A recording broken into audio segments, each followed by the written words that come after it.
Responsible, ethical agriculture for life.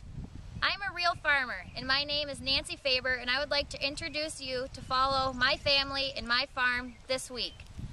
This is my grandpa Don, who has been farming for over 50 years in Martin County.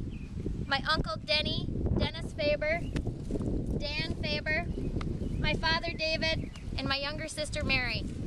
On our farm, we raise soybeans, corn, alfalfa, oats, beef, and swine.